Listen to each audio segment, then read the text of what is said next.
It's September 1st, 2012. Devorah Kost, longtime friend in Seattle, who also does Jewish storytelling performance as a therapist professionally herself, is visiting my studio, seeing the new drawing in progress, Multiple-Amputee awaiting deportation, from a World War II Europe photo of this woman here. And Devorah has been visiting my art studios for, I'd say, 20 years or 21 years, maybe 1991, and has seen a lot of works over time. And you had some interesting thoughts when you first glanced at this. Well, it's both sad and horrifying. Mm-hmm. Care to elaborate? Sad. I mean, knowing the title, Multiple-Amputee awaiting deportation, is, just gives you a dreadfully sinking feeling. And horrifying? And horrifying.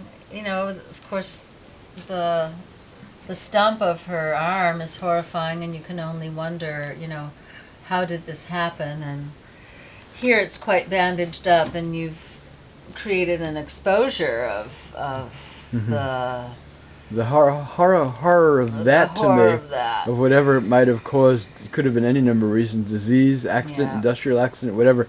I'm more horrified myself psychologically. I think about what awaited her when she would have gotten to a death camp. Right. Where the Nazis would have, part of their euthanasia of the disabled, aside from this mass annihilation of Jews and Romani, Gypsy peoples, and so on. Yeah. But tell me, what else comes to mind for you extemporaneously? Extemporaneously, as you wish. How about the drawing, for example? What have I done here for you? Yeah, well,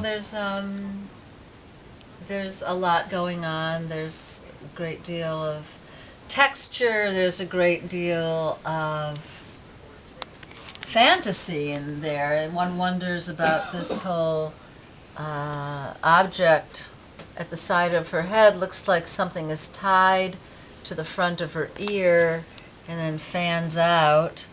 I know that Akiva had mentioned that it might be that his visiting friend who's a photographer, mentioned that he thinks that the chemical emulsion or whatever has disintegrated in the photograph, and it wasn't what I thought it was at all while I did the drawing, which was like a translucent piece of fabric. But he thinks that just the can you hold this for me?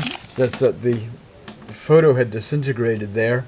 Same as in this other white section where the stump of where her right hand would have been, down here where her right leg would be, and that if the photo had not disintegrated like that, this coat blanket wrapped around her and the scarf and her back of her neck there would have been visible.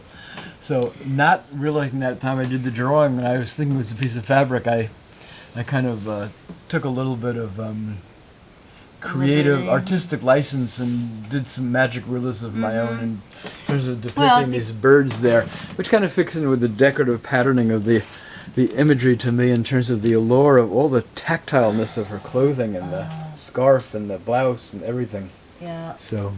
And it lends a sense of mystery. What is this? Who ties fabric to one's ear? But she probably didn't. Right. So, based on Paul's assessment. I also love the scarf, shawl, green, shimmering copper. That you've given life again to this dear woman, the dear unfortunate woman. I think metaphorically, I always have to add for my perception for the viewers today. Sadness, of course, in viewing such a picture, and gratitude for keeping her legacy alive in your artistry. Well, thank you very much. Thank you again, Devorah Kost in Seattle.